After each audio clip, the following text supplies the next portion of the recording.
तो आज का जो हमारा टॉपिक है वो टाइप्स ऑफ कंस्ट्रक्टर है। टाइप्स ऑफ कंस्ट्रक्टर देखने के पहले हम कंस्ट्रक्टर को थोड़ा सा रिवाइज कर लेते हैं। मैंने आपको पहले भी बताया है कि अगर कोई क्लास जिसका नाम इस तरीके से है तो उसके अंदर अगर कोई मेंबर फंक्शन हम बनाते हैं, अगर मैंने एक मेंबर फंक्शन बनाया है पब्लिक सेक्शन में जिसका नाम सेम क्लास के नाम के जैसा हो, ऐसे फंक्शन को हम मेंबर फंक्शन नहीं कहते बल्कि कंस्ट्रक्टर कहते हैं। यानी कंस्ट्रक्टर एक स्पेशल मेंबर फंक्शन होता है जिसका नाम क्लास के नाम के जैसा ही होता है। तो आप यहाँ पर देख पा रहे होंगे कि क्लास बनी है जिसका नाम ए है, जिसमें ए नाम का ही एक फंक्शन बना हुआ है। तो ऐसे फंक्शन को ही हम कंस्ट्रक्टर कहते हैं। कंस्ट्रक्टर की कुछ विशेषताएं आपने पहले भी पढ़ी है कि कंस्ट्रक्टर को कॉल करने की जरूरत नहीं होती है, वो ऑटोमेटिक कॉल होता है।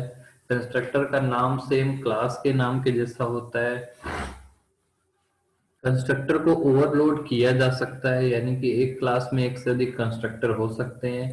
कंस्ट्रक्टर को वर्चुअल नहीं किया जा सकता, यानी यहाँ पर वर्चुअल अलाउड नहीं है। कंस्ट्रक्टर को स्टैटिक नहीं किया जा सकता, ये भी अलाउड नहीं है। कंस्ट्रक्टर में आर्ग्यूमेंट पास किए जा सकते हैं, लेकिन कंस्ट्रक्टर कोई वैल्यू रिटर्न नहीं करता, यानी यहाँ पर वॉइड इंट ऐसा नहीं लिखा जा सकता। तो ये सब कुछ रूल्स थे कंस्ट्रक्टर के। अब हम देखेंगे कि ये कंस्ट्रक्टर जो है वो दो तीन टाइप के होते हैं। क्या क्या टाइप है उनके आप ऊपर यहाँ पे स्क्रीन पर देख पा रहे होंगे कि कंस्ट्रक्टर को ही हम दो तीन टाइप में डिवाइड कर सकते हैं। पहला जो है वो है डिफॉल्ट कंस्ट्रक्टर। अभी आप यहाँ पर जो देख रहे हैं ना, ये डिफॉल्ट कंस्ट्रक्टर होता है, या इसको नो आर्ग्यूमेंट कंस्ट्रक्टर भी बोलते हैं। मतलब क्लास का नाम और आर्ग्यूमेंट ब्लैंक होता है। आर्ग्यूमेंट लिस्ट क्या होती है? ब्लैंक। तो इसको डिफॉल्ट कंस्ट्रक्टर या नो आर्ग्यूमेंट कंस्ट्रक्टर भी कहते हैं। दूसरा टाइप है आपका पैरामीटराइज्ड कंस्ट्रक्टर। इसमें कंस्ट्रक्टर में यहाँ पर आर्ग्यूमेंट्स पास किए जाते हैं। जैसे मैं यहाँ पर आर्ग्यूमेंट्स पास कर दूं तो ये पैरामीटराइज्ड कंस्ट्रक्टर कहलाएगा। और तीसरा और इम्पोर्टेंट जो पॉइंट है वो है कॉपी कंस्ट्रक्टर। कॉपी कंस्ट्रक्टर में कंस्ट्रक्टर तो लिखा जाता है लेकिन सेम क्लास का पॉइंटर पास किया जाता है। अगर किसी क्लास में उसी क्लास का पॉइंटर पास किया जाए तो ऐसे कंस्ट्रक्टर को कॉपी कंस्ट्रक्टर कहते हैं, क्योंकि ये कंस्ट्रक्टर का काम होता है पुराने ऑब्जेक्ट से डेटा को नए ऑब्जेक्ट में कॉपी करना। इस कंस्ट्रक्टर का काम होता है पुराने ऑब्जेक्ट से नए ऑब्जेक्ट में डेटा को कॉपी करना। तो ये वो जो कॉपी कंस्ट्रक्टर है यही थोड़ा सा समझने लायक है। बाकी ये दोनों कंस्ट्रक्टर तो आप समझ ही गए होंगे। जिसमें से हमने डिफॉल्ट कंस्ट्रक्टर के बारे में पहले भी पढ़ा है। हमने जो कंस्ट्रक्टर देखा था वो डिफॉल्ट कंस्ट्रक्टर ही था। तो आइए हम एक एग्जांपल बना करके देखते हैं कि उसमें हम किस तरीके से डिफॉल्ट कंस्ट्रक्टर और पैरामीटराइज्ड कंस्ट्रक्टर और बाकी सारे कंस्ट्रक्टर को यूज कर सकते हैं। क्लियर? तो आइए हम अपनी C++ की स्क्रीन पर जंप करेंगे और तीनों कंस्ट्रक्टर को हम एक एक छोटा छोटा कोड करके समझेंगे। एक सेकंड के लिए स्क्रीन जाएगी।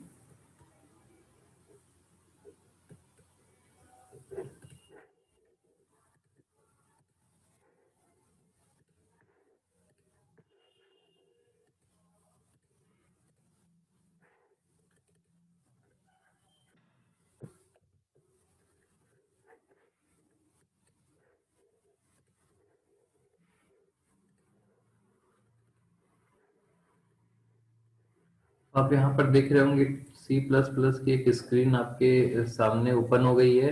और हम यहाँ पर अब सबसे पहले तीनों कंस्ट्रक्टर को एक एक करके बना करके देख लेते हैं। तो यहाँ पर अगर हमें कंस्ट्रक्टर का कोड करना है तो हम इसको कंस्ट्रक्टर के कोड के लिए पहले तो ये पुरानी स्क्रीन को हम डिलीट मारते हैं और यहाँ पर हम एक कंस्ट्रक्टर बनाएंगे। तो मान लीजिए मैंने यहाँ पर कोड किया,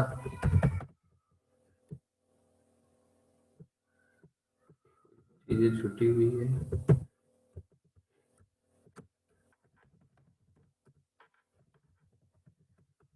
ये iostream.h तो हम हर बार करते ही हैं, ये कॉमन चीज है।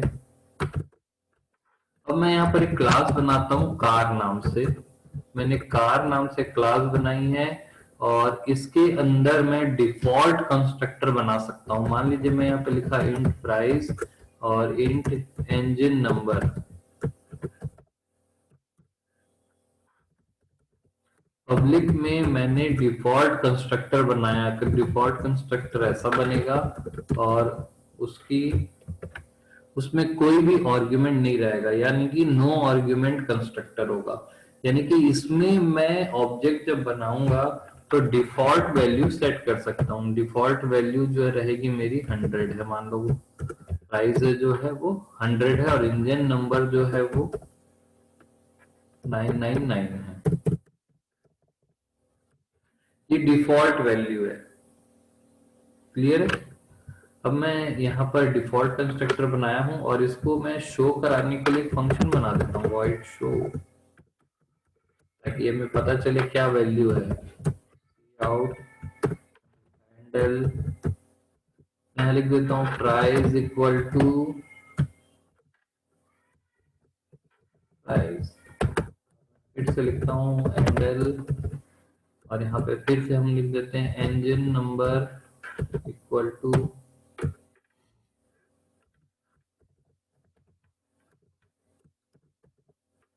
इंजन नंबर, क्लियर है।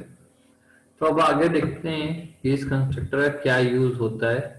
और डिफॉल्ट कंस्ट्रक्टर को छोड़ के मैं एक और फंक्शन भी बना देता हूँ, void get data। Gate data में मैं यहाँ पर लिख सकता हूँ एंटर प्राइस और यहाँ पर मैंने लिखा सी इन, जैसे प्राइस में मैं इनपुट ले लेता हूँ।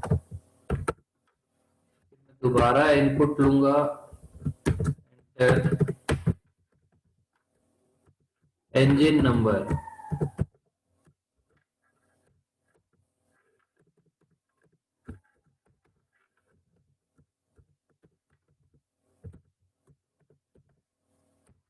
तो आप देख पा रहे होंगे कि मैंने एक डिफॉल्ट कंस्ट्रक्टर बनाया है, एक गेट डेटा बनाया है और एक शो बनाया है, क्लियर है। अब मैं यहाँ पर मेन का कोड करता हूँ, void main और क्लियर स्क्रीन और गेट ch हम हर बार करते ही हैं। अगर मैं कार का एक ऑब्जेक्ट बनाता हूँ कार सी, तो जैसे ही मैंने एक ऑब्जेक्ट बनाया तो डिफॉल्ट कंस्ट्रक्टर कॉल हो गया। आपको पता है कि जब ऑब्जेक्ट बनाया जाता है तो क्या कॉल होता है, डिफॉल्ट कंस्ट्रक्टर कॉल हो जाता है। एक और इम्पोर्टेंट बात, कोई भी क्लास बिना कंस्ट्रक्टर के नहीं हो सकती। अगर आप डिफॉल्ट कंस्ट्रक्टर नहीं बनाते हैं, यहाँ पर ये कोड आपने कर दिया है तो अच्छी बात है, नहीं करेंगे तो कंपाइलर इसमें कोड कर देता है और ये वाला कोड ब्लैंक रहता है, यानी कि कार बनाएगा, ये ब्रैकेट ओपन करेगा और ब्रैकेट बंद कर देगा, अंदर में कुछ कोड नहीं होगा। यानी डिफॉल्ट कम से कम एक कंस्ट्रक्टर हर क्लास में होगा ही होगा। इसलिए जैसे ही हमने ऑब्जेक्ट बनाया यहाँ पर सी का, तो ये वाला कंस्ट्रक्टर कॉल हो गया होगा और डिफॉल्ट प्राइस 100 और डिफॉल्ट इंजन नंबर 999 आ गया होगा। तो मैं अगर लिखूंगा सी डॉट शो तो डिफॉल्ट वैल्यू शो होगी मुझे, डिफॉल्ट कंस्ट्रक्टर कॉल हुआ है। यहाँ पर आप देख पा रहे होंगे डिफॉल्ट कंस्ट्रक्टर कॉल हुआ और डिफॉल्ट वैल्यू शो हो जाएगी, क्लियर है। रन करते हैं। यहाँ पर क्लास स्पेलिंग गड़बड़ थी और सी आउट की स्पेलिंग गलत है। ठीक है, आपके पास देखिए आपने एक ऑब्जेक्ट बनाया तो उसकी डिफॉल्ट वैल्यू सेट हो गई, यानी कि कंस्ट्रक्टर में ऑब्जेक्ट की डिफॉल्ट वैल्यूज होती है। उसमें डिफॉल्ट वैल्यूज मतलब जैसे ही ऑब्जेक्ट बनाया जाता है तो इनिशियल कुछ वैल्यू आ जाती है। जैसे ही हम वर्ड खोलते हैं तो इनिशियल उसका बैकग्राउंड व्हाइट हो जाता है, इनिशियल कुछ इनेबल डिसेबल रहता है। फिर हम उसकी सेटिंग बाद में चेंज कर सकते हैं। वैसे इसकी इनिशियल प्राइस 100 और इनिशियल इंजन नंबर जो है वो 999 आ गया। अब मैं चाहता हूं कि इसकी वैल्यू को चेंज करूं। मैं तो सी डॉट गेट डेटा किया मैंने, और उसके बाद चेंज होने के बाद सी डॉट शो कर दिया। अब देखिए गेट डेटा के बाद जब मैं करूंगा तो क्या होगा। अब देख रहे होंगे नीचे कोड दिख रहा है आपको। तो इनिशियल वैल्यू कुछ आई है, उसके बाद एंटर प्राइस, मैंने न्यू प्राइस दिया 500। न्यू प्राइस मैंने 500 दे दिया, और यहाँ पर मैं एंड लिख देता हूँ ताकि इसे समझ में आए। फिर से रन कराते हैं। देखिए मैंने एंटर न्यू प्राइस में मैंने 500 लिखा, 5000 लिख दिया, और न्यू इंजन नंबर में ये लिख दिया। उसके बाद देखिए नया इंजन नंबर और नया प्राइस आ गया, लेकिन इनिशियल वैल्यू जो थी वो अलग आपको दिख रही है यहाँ पर। इनिशियल वैल्यू जो थी वो यहाँ पर सेट हो गई थी। अब आप देख पा रहे होंगे कि यहाँ पर मैंने जो कंस्ट्रक्टर यूज किया है वो है डिफॉल्ट कंस्ट्रक्टर। अब अगर मैं पैरामीटराइज कंस्ट्रक्टर यहाँ बनाता हूं तो इसी के साथ में मैं एक पैरामीटराइज कंस्ट्रक्टर बना सकता हूं। देखिए मैंने कार लिखा और यहाँ पर लिखा मैंने इंट पी और इंट ई। पी मतलब प्राइस और ई मतलब इंजन नंबर। आपको पता है एक क्लास में एक से अधिक कंस्ट्रक्टर हो सकते हैं, तो दो कंस्ट्रक्टर मैंने बनाया है। तो प्राइस इक्वल टू मैं कर देता हूँ पी, और इंजन नंबर इक्वल टू कर देता हूँ ई। तो अब आप देख रहे हैं यहाँ पर दो कंस्ट्रक्टर है, एक ये है और एक ये है। क्लियर है। तो अगर मैं यहाँ पर ऐसा ऑब्जेक्ट बना रहा हूं, इसको भूल जाइए अभी। मैं अगर ऐसा ऑब्जेक्ट बनाया कार सी, तो सी में जो बनेगा तो ये वाले में दोनों में से केवल एक कंस्ट्रक्टर कॉल होगा, या तो ये होगा या तो ये होगा। तो डिफॉल्ट कंस्ट्रक्टर कॉल होगा ये वाला, और उसकी वैल्यू ये रहेगी। क्लियर है। तो देखिए आपकी वैल्यू आई 100 और 900। लेकिन अगर मैं ऑब्जेक्ट ऐसा बनाता हूं, मैं प्राइस देना चाहता हूं 400, कॉमा इंजन नंबर देना चाहता हूं 666। तो देखिए मैंने ऑब्जेक्ट कैसे बनाया, कार्ड सी और दो वैल्यू पास कर दी। तो इस समय डिफॉल्ट कंस्ट्रक्टर कॉल नहीं होगा, बल्कि पैरामीटराइज्ड कंस्ट्रक्टर, ये वाला कंस्ट्रक्टर कॉल होगा, क्योंकि इसमें दो वैल्यू मैच हो रही है। इसमें दो वैल्यू है और यहाँ पर दो वैल्यू पास की जा रही है। क्लियर। तो अब देखते हैं क्या आउटपुट आएगा। देखिए आपका आउटपुट चेंज हो गया है। यहाँ पर आउटपुट आ रहा है 400 और 666, क्योंकि पैरामीटराइज्ड कंस्ट्रक्टर जो है वो कॉल हुआ है, ना कि दूसरा कंस्ट्रक्टर। क्लियर है। तो पैरामीटराइज्ड कंस्ट्रक्टर यहाँ पे कॉल हुआ। एक और पैरामीटराइज्ड कंस्ट्रक्टर हम बना देते हैं। मैं यहाँ पर बनाया कार और इंट पी बस लिखा मैंने, ये भी पैरामीटराइज्ड कंस्ट्रक्टर है। तो प्राइस की वैल्यू जो है वो तो पी हो जाएगी, लेकिन इंजन नंबर जो है वो, तो देखिए एक क्लास में तीन कंस्ट्रक्टर है, लेकिन कंस्ट्रक्टर एक ही कॉल होगा जिसका ये जो लिस्ट है पैरामीटर लिस्ट जो है मैच होगी। तो अभी फिलहाल ये वाले की पैरामीटर लिस्ट मैच हो रही थी। अब मैं अगर इसको मिटा के यहाँ पर 900 लिख देता हूँ तो देखिए क्या होगा। क्योंकि इसमें एक वैल्यू भेजी जा रही है, इसलिए कौन सा कंस्ट्रक्टर कॉल होगा, ये वाला। तो जो वैल्यू आप भेजेंगे वो प्राइस में चला जाएगा और इंजन नंबर 0 हो जाएगा। रन करके देखते हैं।